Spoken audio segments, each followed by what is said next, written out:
Assalamualaikum warahmatullahi wabarakatuh.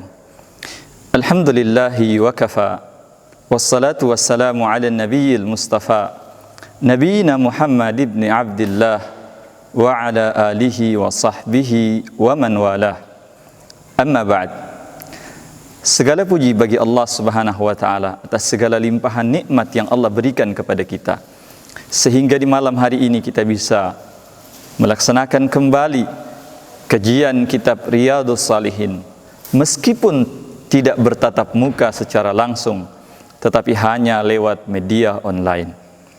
Tetapi kita tetap berdoa kepada Allah Subhanahu wa taala, semoga duduknya Bapak Ibu sekalian di depan komputer atau di depan laptop atau di depan handphone Bapak menonton kajian ini dalam rangka untuk menuntut ilmu, bernilai pahala di sisi Allah Subhanahu wa taala dan menambah beratnya beban kebaikan nanti di mizan di hari kiamat, yang dengannya akan memudahkan kita sekalian untuk masuk ke dalam surga.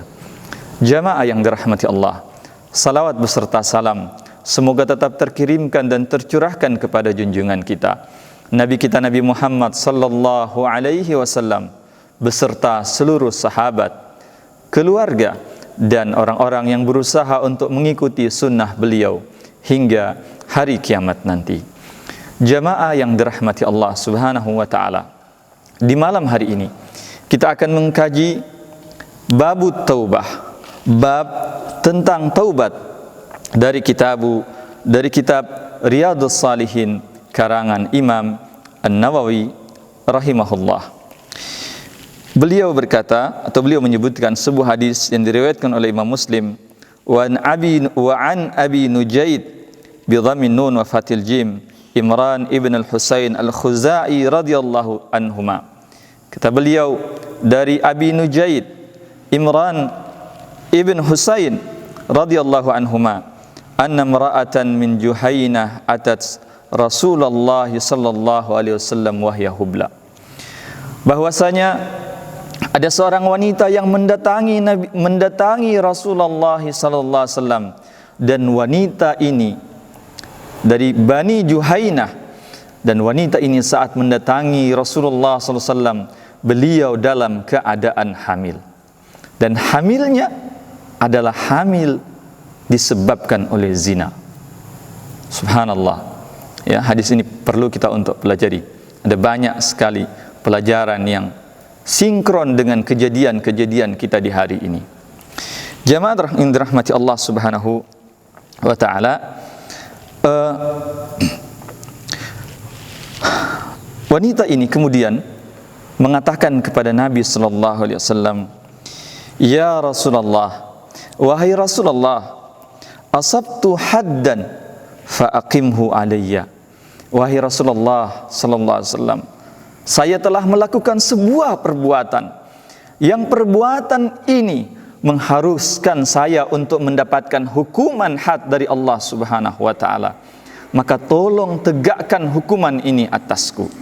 Saya pernah jelaskan pada beberapa ta'alim sebelumnya tentang hukuman, salah satu jenis hukuman di dalam Islam yang namanya had.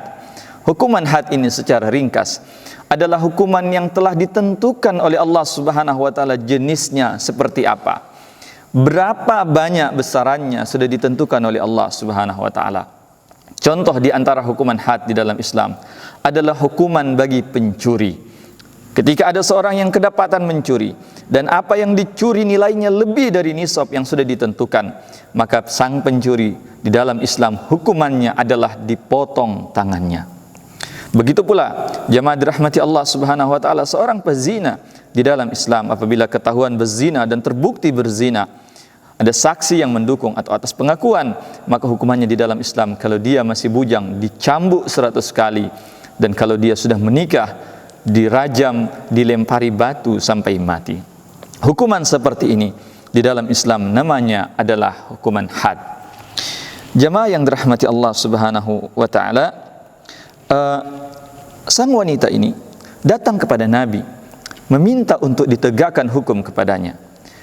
Pertanyaannya, bukankah kalau kita berzina dan kemudian kita ingin taubat, cukup kita dengan bertaubat? Kenapa beliau harus meminta lagi dihukum dengan hukuman had, yang hukuman ini tidak ringan. Hukumannya dilempari batu sampai mati.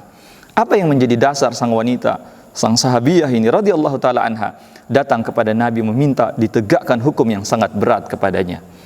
Wallahu taala alam. Kata para ulama, tujuan sang wanita datang kepada Nabi meminta agar ditegakkan hukuman had kepadanya karena beliau telah berzina adalah karena beliau ingin sekali dosa-dosanya diampuni oleh Allah Subhanahu wa taala. Makanya di dalam riwayat yang lain disebutkan beliau berkata, "Ya Rasulullah, tahhirni, wahai Rasulullah, sucikan saya dari dosa-dosa. Bersihkan saya dari dosa-dosa." Jamaah dirahmati Allah, kenapa sang wanita tidak memilih untuk bertaubat saja tapi memilih untuk dirajam? Jawabannya, karena jamaah yang dirahmati Allah Subhanahu wa taala, ketika seseorang sudah dihukum dengan hukuman had, maka dosa yang dia lakukan yang menyebabkan dia dihukum itu langsung otomatis terhapus dan taubatnya insya Allah diterima oleh Allah Subhanahu wa ta'ala. Makanya jamaah yang dirahmati Allah Subhanahu wa ta'ala, di dalam sebuah hadis disebutkan bahwasanya apabila seorang melakukan sebuah dosa dan kemudian dia dihukum had dengan sebab dosa tersebut, maka kata Nabi, fadzalika kaffaratuhu, maka hukuman had itu kelak akan menjadi penghapus dosa dan kesalahan yang dia telah lakukan. Jamaah yang dirahmati Allah Subhanahu wa taala, maka mendengar pengakuan dari wanita tersebut, Nabi sallallahu alaihi wasallam tidak langsung menghukumnya, tetapi Nabi sallallahu alaihi wasallam mengatakan, Nabi sallallahu alaihi wasallam fada'a nabiyullah sallallahu alaihi wasallam waliyaha, tetapi Nabi SAW kemudian memanggil wali sang wanita.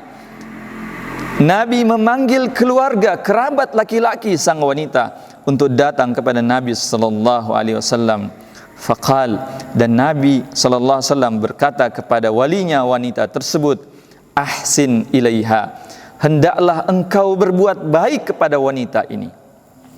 Kata Imam Nawawi rahimahullah, Nabi mengatakan, Nabi memerintahkan kerabat laki-lakinya untuk berbuat baik kepada sang wanita. Ada dua alasannya. Yang pertama, ada kekhawatiran dari Nabi, ada ketakutan dari Nabi bahwa walinya sang wanita, kerabat laki-lakinya, entah itu ayahnya atau kakeknya atau saudara laki-lakinya, akan menyakiti sang wanita karena telah mencoreng nama baik keluarga besar mereka, atau karena rasa cemburu mereka karena saudarinya, karena anak gadisnya, anak perempuannya, atau cucu perempuannya telah melakukan sebuah perbuatan yang membuat malu keluarga besarnya. Nabi khawatir mereka akan menyiksa, menyakiti sang wanita yang telah berzina. Karena kita tahu semua di kalangan bangsa Arab saat itu, mereka sangat malu ketika ada kerabat perempuannya melakukan kesalahan yang mencoreng nama baik mereka. Bahkan di zaman jahiliyah, orang-orang Arab saat itu mengubur anak perempuannya. Itu salah satu alasannya, karena mereka takut anak perempuannya ini kelak akan menjadi aib di dalam keluarga mereka. Ini alasan pertama mengapa Nabi sallallahu alaihi wasallam mengatakan kepada walinya, ahsin ilaiha, hendaklah kalian berbuat baik kepada wanita tersebut. Yang kedua, kata para ulama, Nabi SAW memerintahkan untuk berbuat baik kepadanya karena Nabi SAW merahmati dan mengasihi sang wanita. Dikarenakan sang wanita telah bertaubat kepada Allah dan taubatnya adalah taubat yang nasuha. Apa bukti beliau bertobat dengan taubat dan nasuha? Buktinya adalah beliau meminta untuk dirajam. Padahal andai beliau bertobat saja, tidak membuka aibnya kepada Nabi, sungguh itu telah cukup untuk menghapuskan dosa-dosanya. Tapi ketika beliau meminta hukuman yang begitu berat ditegakkan kepadanya, ini menunjukkan beliau telah bertobat.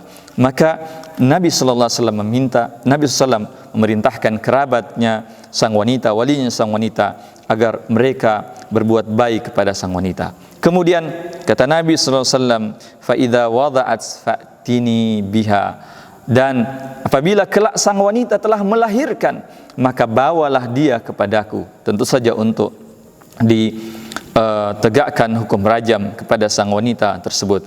Jamaah yang dirahmati Allah Subhanahu wa taala, Nabi tidak langsung menghukum sang wanita ini, tidak langsung menegakkan hukuman had kepada sang wanita. Ini semua adalah bentuk rahmat syariat kita terhadap umatnya. Ya, kenapa Nabi tidak langsung menghukum? Karena sang wanita dalam keadaan hamil, ada janin di dalam kandungan sang wanita. Betul sang wanita telah melaksanakan sesuatu perbuatan yang salah. Betul sang wanita berhak dihukum dengan hukuman had. Tetapi janin yang dikandungnya itu tidak bersalah. Meskipun dia adalah hasil dari perzinahan, tapi sang bayi tidak membawa sedikit pun dosa, sehingga dia tidak layak untuk mendapatkan hukuman. Dan kita tahu, kalau seandainya sang ibu dirajam saat sedang hamil, kemungkinan besar sang janin yang dikandung oleh ibu itu akan ikut mati bersama ibunya. Maka ulama ijma, apabila seorang wanita sedang hamil dan dia harus dihukum rajam atau dihukum mati, tidak boleh ditegakkan hukum kepadanya sampai sang wanita melahirkan bayi yang dikandungnya. Bahkan dalam beberapa riwayat disebutkan bahwa sang wanita ini ketika telah melahirkan, dia datang kepada Nabi meminta untuk dirajam. Nabi perintahkan, susui dulu anakmu sampai dia bisa makan, baru kau balik kepadaku. Ya, dan kemudian sang wanita datang membawa bayinya setelah melahirkan, dan bayinya sudah makan, mampu untuk makan roti, barulah kemudian Nabi sallallahu alaihi wasallam menegakkan rajam kepada sang wanita. Fa'ala fa'amara biha an-nabiy sallallahu alaihi wasallam fashuddat 'alaiha thiyabuha thumma amara biha farujimat. Kemudian keluarga laki-laki sang wanita, wali sang wanita, ya, berbuat baik kepada sang wanita, merawatnya sampai melahirkan. Dan sesudah wanita itu melahirkan, ya, selesai dia menyusui anaknya sudah bisa makan, dibawalah sang wanita kepada Nabi Muhammad sallallahu alaihi wasallam. Dan sebelum dirajam, Nabi perintahkan agar baju sang wanita, pakaian sang wanita dikencangkan, ya, dikencangkan. Tujuannya apa? Supaya saat dirajam, dilempari batu, bajunya tidak terbuka dan menyingkap aurat sang wanita. Masya Allah, begitulah ajaran Islam. Ya, bagaimana Islam menjaga kemuliaan seorang wanita, bagaimana Islam menjaga aurat seorang wanita, sampai ketika dihukum pun tak boleh bajunya dibuka. Ini berbeda dengan di keadaan kita. Kadang orang ketika ada wanita yang dianggap apa istilah sini, pelakor misalnya, ya, pelakor, maka dia biasa ditelanjangi di depan umum. Ini bertentangan dengan syariat kita. Tidak boleh kita menghukum orang seperti ini, memalukan seseorang, membuka aurat orang di muka orang lain. Nabi perintahkan agar bajunya dikencangkan supaya saat dirajam tidak sampai bajunya terbuka. Di riwayat lain disebutkan bahwa, ya, wanita ini ketika dirajam ditanam separuh badannya, tujuannya sama, agar tidak terbuka dan tersingkap auratnya. Farujimat, maka sang wanita kemudian dirajam sampai meninggal dunia. Jamaah yang dirahmati Allah Subhanahu wa taala. Kemudian setelah wanita ini meninggal dunia, ya, beliau dimandikan, dikafani. Kemudian saat akan disolatkan, ternyata, ya, tsumma shalla 'alaiha. Ternyata Nabi Muhammad sallallahu alaihi wasallam ikut mensolatkan sang wanita yang meninggal dirajam tadi, yang telah berzina. Maka melihat Nabi ikut mensolatkan sang wanita, ya, faqala lahu Umar, maka Umar bertanya kepada Nabi, tusalli 'alaiha ya Rasulullah wa qad zanat. Apakah engkau ikut mensolatkan wanita tersebut wahai Rasulullah, padahal dia telah berzina? Ya, Umar, ya, bertanya, mungkin apa hikmahnya? Bukankah ini pelaku? Dan kita tahu biasa, para ulama mengatakan apabila seorang melakukan dosa besar, ya, orang yang diketahui dia melakukan dosa besar dan dia meninggal dunia, hendaklah tokoh agama, tokoh masyarakat tidak ikut mensolatkan. Ada pemabuk misalnya di masyarakat, meninggal dalam keadaan mabuk, para ulama jangan ikut mensolatkan. Ya, biarkan orang biasa yang mensolatkan. Para imam jangan mensolatkan. Ini adalah diantara, ya, ajaran dalam Islam, sunnah Nabi Sallallahu Alaihi Wasallam. Kenapa dilakukan ini? Supaya orang takut mabuk-mabukan. Ya, mereka akan mengatakan, jangan kamu mabuk. Kalau kamu mabuk, nanti Pak Imam tidak akan mensolatkan kamu. Para ulama tidak akan mensolatkan kamu. Ini tujuan kenapa orang yang berdosa besar itu dilarang untuk disolatkan oleh para imam. Tapi tetap harus disolatkan orang biasa. Ya, adapun para tokoh masyarakat, tokoh agama, jangan ikut mensolatkan. Sebagai bentuk pelajaran bagi orang lain agar jangan bermudah-mudahan dalam melakukan dosa. Umar bin Khattab bertanya kepada Rasulullah, ya, tusalli 'alaiha ya Rasulullah wa qad zanat. Engkau mensolati dia padahal dia telah berzina. Maka Rasulullah SAW bersabda kepada Umar bin Khattab, ya, Rasulullah SAW bersabda, laqad tabat taubatan law qusimat baina sab'ina min ahlil Madinah lawasi'athum. Wahai Umar, sesungguhnya wanita ini telah bertobat kepada Allah Subhanahu wa taala dengan sebuah taubat yang nasuha, yang diterima Allah Subhanahu wa taala, yang sekiranya taubat ini dibagikan kepada 70 orang penduduk Madinah yang berdosa, maka itu cukup dibagikan untuk mereka semua. Masya Allah. Ini menunjukkan bahwa taubatnya sang wanita telah diterima oleh Allah Subhanahu wa taala, sehingga tidak ada halangan lagi bagi Rasulullah sallallahu alaihi wasallam untuk mensolati sang wanita. Jamaah yang dirahmati Allah Subhanahu wa taala, hadis yang sangat luar biasa, kisah yang sangat banyak manfaatnya bagi kita semua. Ada beberapa pelajaran penting yang bisa kita ambil dari hadis ini. Pelajaran pertama, jamaah yang dirahmati Allah Subhanahu wa taala, adalah besarnya dosa zina di dalam Islam. Jamaah yang dirahmati Allah, dosa zina adalah salah satu dosa yang besar dalam Islam. Saking besarnya dosa zina ini, ketika Rasulullah SAW masih di Mekah, Rasulullah membolehkan saat itu, ya, Allah Subhanahu wa taala belum mengharamkan khamar. Sahabat masih ada yang mabuk, masih ada yang minum minuman keras saat di Mekah, di awal-awal dakwah. Tapi sejak awal Rasulullah SAW telah membaiat sahabat-sahabat yang masuk Islam untuk tidak boleh berzina. Al-yusyrikna billah wala yasrikna wala yaznin. Di antara isi baiat Nabi di awal-awal Islam adalah mereka tidak boleh menyekutukan Allah dengan selain Allah, tidak boleh mereka mencuri, tidak boleh mereka berzina. Di antara tanda besarnya zina ini, dosa besarnya zina adalah dalam hadis Nabi menafikan iman, meniadakan iman dari orang ketika dia sedang berzina. Maka jemaah yang dirahmati Allah Subhanahu wa taala, hati-hati dengan dosa zina ini. Dan karena besarnya dosa zina ini, maka Allah Subhanahu wa taala ketika melarang zina, Allah bukan mengatakan la taf'alu zina, la tazni, jangan berzina, jangan lakukan zina. Tapi Allah Subhanahu wa taala mengatakan la taqrabuz zina, jangan dekati zina. Maka segala hal yang bisa mendekati zina Allah larang. Allah larang kita melihat hal yang diharamkan. Wanita yang bukan mahram kita dilarang oleh Allah untuk kita lihat, apalagi kalau dia membuka aurat. Ya, kata Nabi SAW, la tattabi'u nazra binazra, jangan engkau ikuti pandangan dengan pandangan berikutnya. Fa inna lakal ula wa laysa lakal ukhra, karena yang halal bagimu adalah pandangan pertama, sementara pandangan kedua itu tidak lagi halal bagimu. Ketika kita tidak sengaja, hadis ini berkaitan dengan ketika kita melihat wanita dengan tidak sengaja, maka yang pertama itu, yang tidak sengaja itu yang boleh, yang halal.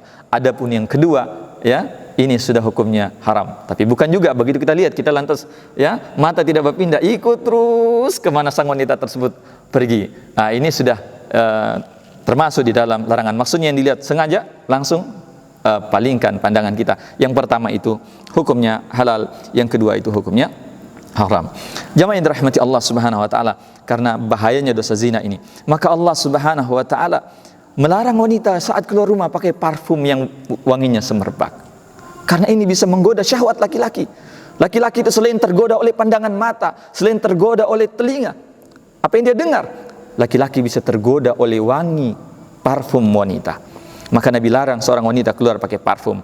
Nabi larang wanita tabarruj ketika keluar rumah, bersolek, bermake up dengan seronok, ya, yang ini bisa menggoda laki-laki. Hadirin dirahmati Allah Subhanahu wa taala, semua ini Nabi larang. Nabi larang seorang wanita untuk safar sendirian, ya, bepergian sendirian. Nabi larang seorang wanita untuk berkhalwat dengan laki-laki yang bukan mahramnya, atau laki-laki berkhalwat dengan wanita yang bukan, ya, bukan kerabatnya, bukan istrinya, bukan anaknya, bukan mahramnya. Nabi haramkan, ya.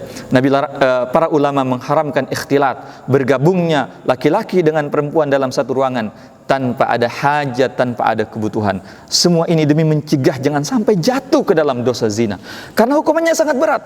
Bayangkan, di dunia saja dilempar batu sampai mati, bagaimana kalau di akhirat kelak? Jamaah yang dirahmati Allah Subhanahu wa taala, karena bahayanya dosa zina ini, maka Allah Subhanahu wa taala buka semua pintu yang bisa membuat seseorang selamat dari zina. Allah Subhanahu wa taala misalnya perintahkan laki-laki dan perempuan untuk menjaga iffah mereka, kesucian mereka. Allah perintahkan orang-orang yang beriman untuk menjaga kemaluan mereka. Allah perintahkan semua kaum muslimin yang sudah mampu untuk menikah untuk segera menikah. Karena dengan menikah, seorang akan lebih mudah untuk selamat dari dosa zina. Dan seorang lebih akan mudah untuk mampu menjaga kemaluannya. Nabi SAW bersabda kepada para pemuda, "Ya ma'asyaris syabab, wahai sekalian pemuda, man istata'a minkumul ba'a falyatazawwaj." Barang siapa di antara kalian sudah punya kemampuan untuk memberi nafkah, maka hendaklah dia segera menikah. Karena dengan menikah itu, fa innahu aghaddu lil basar, akan membuat laki-laki lebih mudah untuk menundukkan pandangan, wa ahsanu lil faraj, dan akan membuat seseorang lebih mampu untuk menjaga kemaluannya. Dan jamaah yang dirahmati Allah Subhanahu wa taala, bahkan andaikan seorang laki-laki sudah menikah dan dia belum mampu mengendalikan syahwatnya, atau istrinya belum mampu untuk mencukupkan syahwatnya, syariat kita membolehkan laki-laki tersebut untuk menikah lebih dari satu orang. Fankihu ma taba lakum minan nisa'i mathna wa thulatha wa ruba'. Nikahilah wanita yang kalian sukai 2, 3 atau 4. Fa in khiftum alla ta'dilu fawahidah. Baru jika kalian takut tidak mampu untuk berlaku adil, hendaklah kalian menikah dengan cukup satu wanita saja. Jemaah yang dirahmati Allah Subhanahu wa taala, maka hendaklah seorang laki-laki bertakwa pada Allah Subhanahu wa taala. Kalau dia merasa dirinya akan melakukan zina, misalnya saya banyak ketemu dengan beberapa orang, pernah ketemu dengan beberapa orang yang mengatakan ada laki-laki yang berzina karena istrinya di rumah sudah menopause, istrinya di rumah sudah tidak mampu lagi memuaskan syahwatnya, sehingga tak ada pilihan baginya kecuali untuk berzina. Maka jemaah yang dirahmati Allah Subhanahu wa taala, ini adalah perbuatan yang salah. Hendaklah seorang laki-laki lebih takut kepada Allah Subhanahu wa taala untuk melakukan maksiat kepadanya. Sebagian orang, dia lebih takut kepada istrinya daripada kepada Allah. Dia takut akan murka istrinya ketika dia akan menikah lagi, tapi dia tidak takut akan murka Allah Subhanahu wa taala ketika dia berzina. Maka jemaah yang dirahmati Allah Subhanahu wa taala, hendaklah laki-laki takut pada Allah Subhanahu wa taala dan menempuh apa yang sudah disyariatkan oleh Allah, dimudahkan oleh Allah Subhanahu wa taala dengan menikah lagi. Adapun para wanita, para istri, jika Anda di rumah sudah tidak mampu untuk memuaskan syahwat suami Anda, maka jangan halangi suami Anda untuk mengambil sesuatu yang dihalalkan oleh Allah. Jangan halangi dia untuk mengambil apa yang menjadi haknya. Jangan sampai Anda menjadi sebab suami Anda mendapat kemurkaan dari Allah Subhanahu wa taala. Ingat, jika dia di dunia saja hukumannya yang sudah menikah, berzina yang sudah menikah, dilempar batu sampai mati. Hukuman yang paling sadis, paling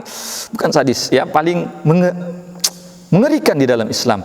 Bagaimana hukumannya nanti kelak di akhirat.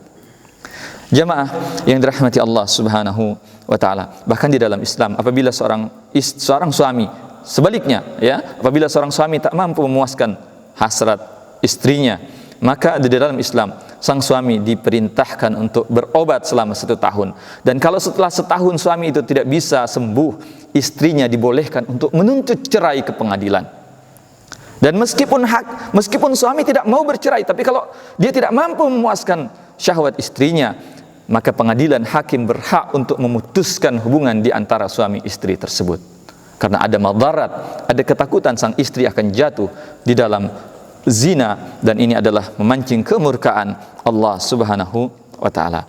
Jemaah yang dirahmati Allah Subhanahu wa taala, pelajaran berikutnya dari hadis ini adalah hendaklah kita jangan pernah mendekati zina dan jangan menganggap diri kita bisa selamat dari zina. Ya, karena kita sudah mengaji maka kita menganggap tidak apa-apa saya SMS-an dengan perempuan yang bukan mahram.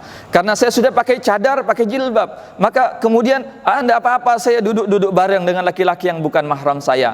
Tidak apa-apa saya terima laki-laki yang bukan mahram saya di dalam rumah berdua-duaan dengannya. Toh saya sudah bercadar, saya sudah berjilbab, saya sudah jenggotan misalnya kalau laki-laki. Jemaah dirahmati Allah Subhanahu wa taala, ketahuilah jika sekelas sahabat Nabi sallallahu alaihi wasallam bisa jatuh dalam zina, jika sekelas sahabiah Nabi, wanita ini, para ulama memasukkan wanita ini dalam jajaran sahabiah Nabi. Jika sekelas sahabiah Nabi bisa jatuh ke dalam dosa zina, apalagi kita yang hidup di zaman ini, yang iman kita jauh lebih lemah dibanding mereka, yang begitu fasilitas begitu banyak yang bisa memudahkan kita untuk jatuh di dalam dosa zina. Maka jamaah yang dirahmati Allah Subhanahu wa taala, saya nasihati diri saya pribadi dan jemaah sekalian, jangan pernah kita inbox wanita yang bukan mahram kita, jangan pernah kita chatting wanita yang bukan mahram kita atau laki-laki yang bukan mahram kita, kecuali ada hajat yang mendesak. Ya, ada kebutuhan di situ, dan usahakan bicara hal yang sepatutnya saja, sewajarnya saja. Jangan pernah curhat kepada laki-laki yang bukan mahram. Jangan pernah bermanja-manja kepada wanita yang bukan mahram kita. Karena jamaah yang dirahmati Allah Subhanahu wa taala, godaan setan itu halus, tak terasa. Awalnya mungkin tegur sapa, awalnya hanya curhat, tapi lama-lama jadi manja, mesraan, dan bisa berakhir dengan dosa zina. Makanya Allah ingatkan, la taqrabuz zina, jangan dekati zina. Jamaah yang dirahmati Allah Subhanahu wa taala, pelajaran berikutnya yang kita dapat dari hadis ini adalah hukuman bagi seorang pezina di dalam Islam kalau dia sudah menikah adalah dirajam sampai mati, dilempari batu sampai mati. Dan ini jamaah yang dirahmati Allah Subhanahu wa taala, ulama semuanya ijma, semua ulama ijma bahwa seorang yang sudah menikah apabila berzina dan dia terbukti berzina, maka dia hukumannya dilempari batu atau dirajam sampai mati. Adapun kalau yang berzina itu adalah lelaki yang masih bujang atau wanita yang masih gadis, maka hukumannya di dalam Islam adalah dicambuk 100 kali, dijilid 100 kali, dan diasingkan atau dipenjara selama 1 tahun. Ini hukuman had namanya bagi orang-orang yang berzina. Berikutnya, jamaah yang dirahmati Allah Subhanahu wa taala, mungkin kita bertanya, mengapa hukuman rajam itu, ya, mengapa orang berzina dihukum rajam, dan mengapa hukum rajam itu sangat menyakitkan kelihatan? Bayangkan dilempari batu sampai mati.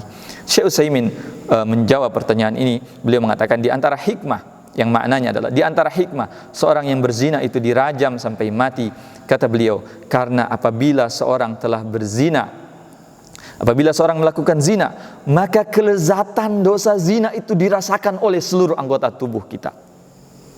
Ya, ini pasti diketahui oleh orang yang sudah menikah.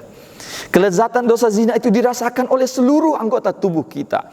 Maka sebagai balasannya, hukuman bagi orang yang berzina ini adalah dilempari batu dia sampai mati. Hampir seluruh anggota badannya ikut terkena batu, merasakan pedihnya, sakitnya hukuman tersebut sebagai balasan kenikmatan dan kelezatan yang dirasakan oleh seluruh anggota tubuhnya. Tambahan berikutnya, kenapa orang dirajam sampai mati kalau sudah berzina? Karena jamaah yang dirahmati Allah, orang ini Allah sudah berikan sesuatu yang halal baginya. Ada istrinya di rumah, ada suaminya di rumah yang halal untuk dia nikmati, ya. Tetapi kenapa dia masih mengambil sesuatu yang Allah Subhanahu wa taala telah haramkan? Makanya dihukum dia dengan hukuman yang sangat berat. Dan itulah kenapa bujangan, gadis, perawan tidak dihukum rajam, tapi cukup dicambuk, karena mereka tidak ada pelampiasannya yang halal. Kemudian jamaah yang dirahmati Allah, kenapa orang yang sudah menikah ini dihukum rajam sampai mati? Alasan berikutnya, karena orang yang sudah menikah, efeknya apabila dia berzina itu lebih besar dibanding dengan orang yang masih gadis atau perawan. Seorang gadis atau seorang perawan atau seorang bujangan kalau dia menikah, maka jelas nasab sang anak, tidak terlalu banyak efek berikutnya, meskipun tetap banyak efeknya. Tapi kalau orang sudah menikah, misalnya jika anak itu dapat, jika hasil perzinahan itu dapat seorang anak, maka sang anak ini akan dinasabkan kepada seorang yang bukan bapaknya. Dan kalau bapak tersebut mati, maka sang anak akan mewarisi apa yang bukan haknya. Dia akan mewarisi harta dari sang bapak, padahal bapak itu bukan bapak kandungnya, dan harta yang dia dapatkan itu tidak berhak untuk dia dapatkan. Dan dia akan mengambil harta yang bukan haknya.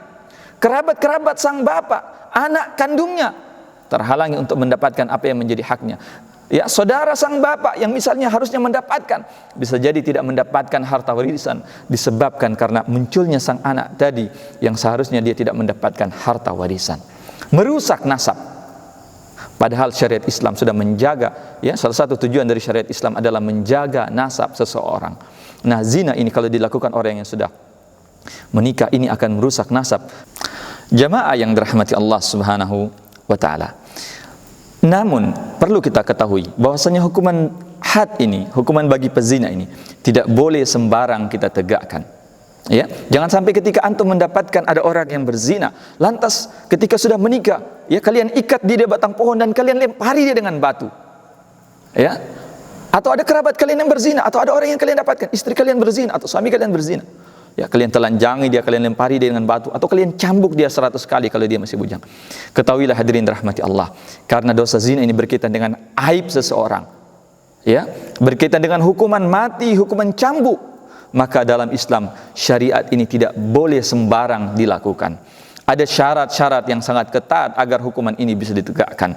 Di antara syarat agar hukuman zina ini, hukuman had ini bisa ditegakkan, yang pertama, adanya 4 orang saksi laki-laki.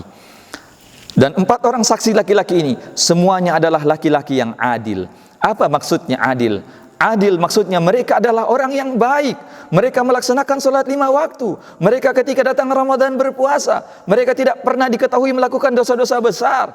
Bukan orang pezina, bukan orang pemabuk, bukan orang yang dikenal sebagai preman, bukan orang yang dikenal sebagai berdusta, pendusta.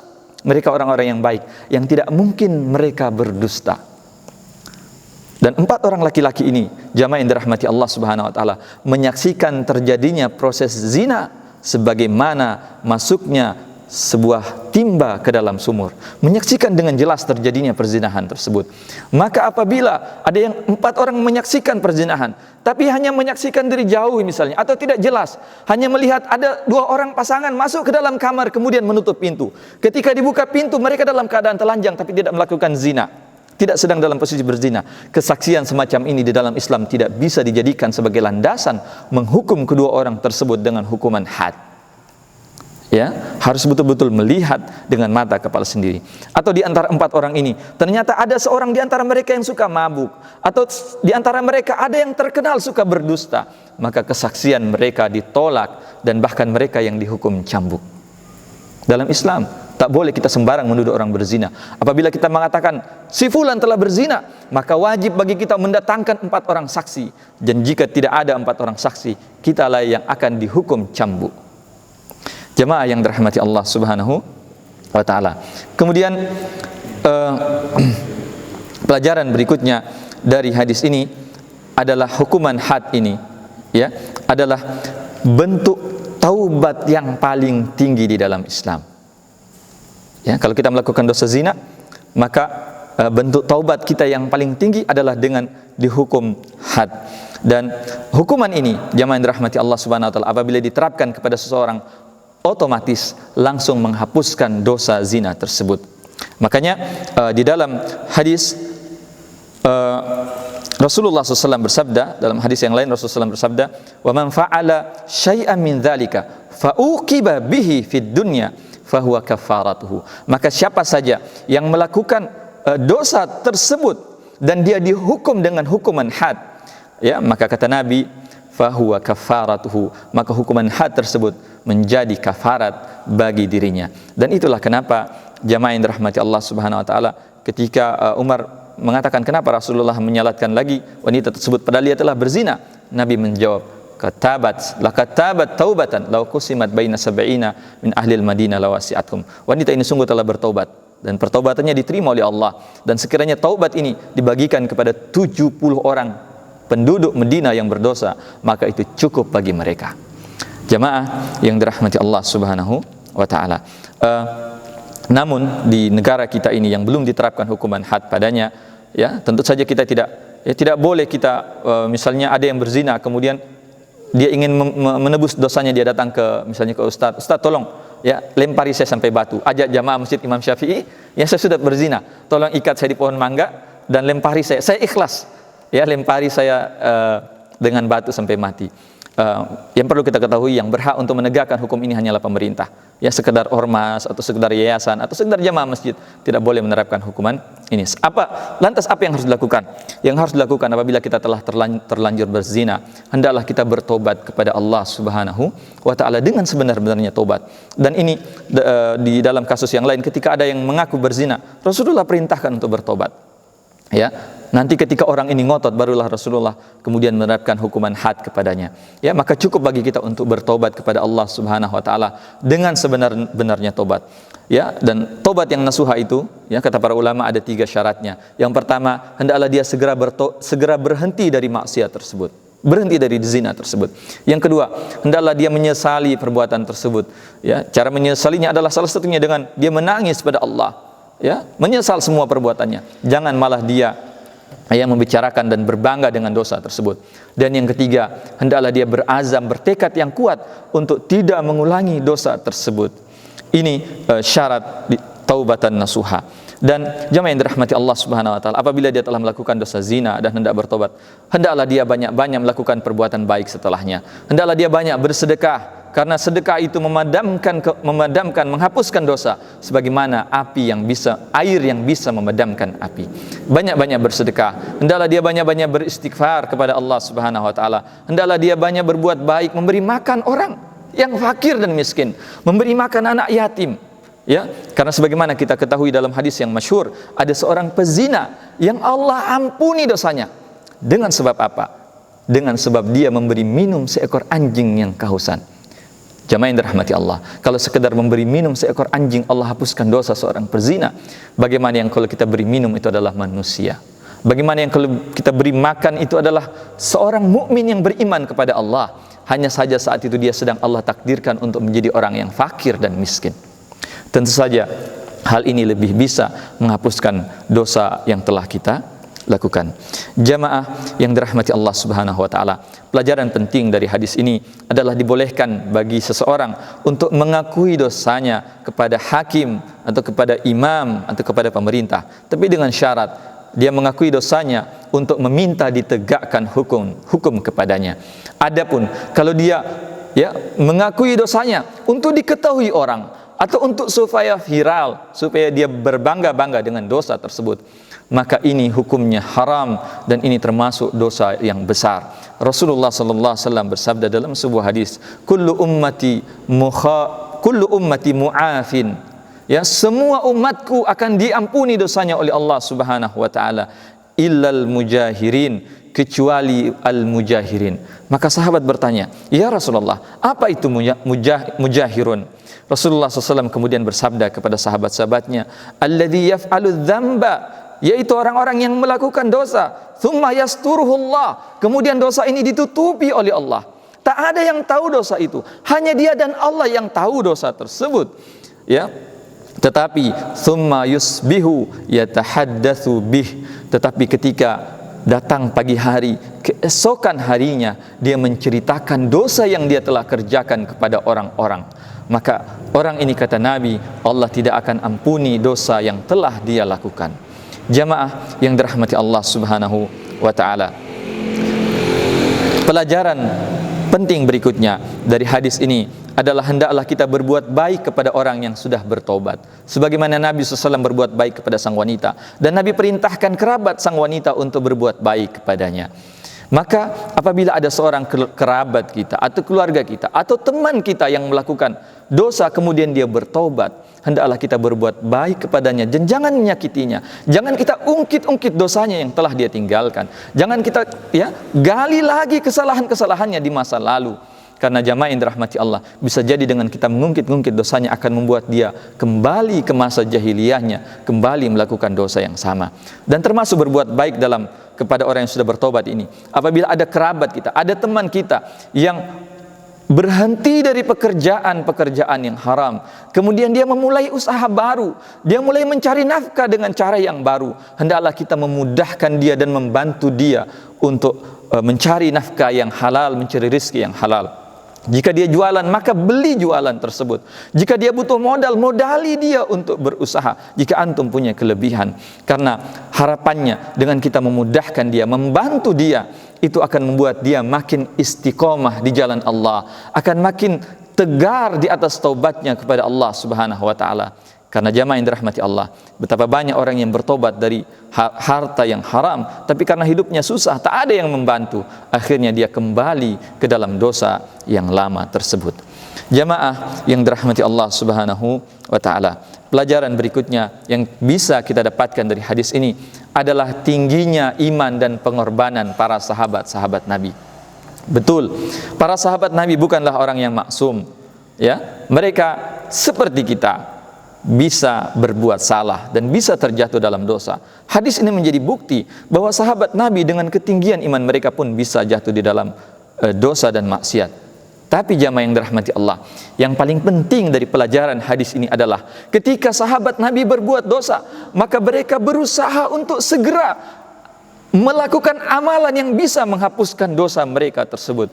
Dalam pelajaran yang sebelumnya yang kita bahas tentang taubatnya Ka'ab bin Malik, ketika tertinggal dan tidak ikut dalam perang Tabuk, beliau segera bertobat pada Allah. Mereka dan sahabat dan dua temannya menangis berhari-hari, dan ketika taubatnya diterima oleh Allah, beliau menginfakkan hartanya untuk Allah dan Rasulnya. Sampai Nabi melarang beliau agar jangan semua hartanya diinfakkan di jalan Allah, tapi sisakan hartanya untuk dia pakai untuk dirinya dan untuk keluarganya. Jamaah yang dirahmati Allah, termasuk dalam kisah ini ketika Abu Bakar radhiyallahu taala anhu tak sengaja makan makanan yang diberikan oleh pembantunya, ternyata makanan tersebut adalah hasil menipu yang dilakukan oleh pembantunya di masa jahiliyah. Maka Abu Bakar segera memuntahkan makanan tersebut, dan dia mengatakan, demi Allah, jika sekiranya makanan itu tidak keluar kecuali dengan keluarnya nyawanya, maka dia akan keluarkan makanan tersebut meskipun nyawanya ikut keluar. Itulah iman para sahabat radhiyallahu taala anhum, termasuk sang wanita ini. Jamaah yang dirahmati Allah, sungguh apa yang dia lakukan bukan perkara mudah. Ketika mengakui dosa zina tersebut, ada banyak konsekuensi berat yang harus dihadapi.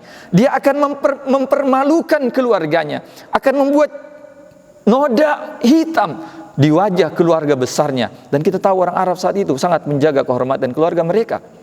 Dan ketika wanita memilih untuk mengakui perbuatannya kepada Rasulullah, ini konsekuensi berat yang harus dihadapi. Dan jamaah yang dirahmati Allah, ketika dia mengaku kepada Rasulullah, maka itu juga berarti dia harus mengakui hal itu kepada suaminya. Akan membuat suaminya tahu bahwa dia telah melakukan sebuah dosa dan ada efek buruk, mungkin dia akan diceraikan oleh suaminya.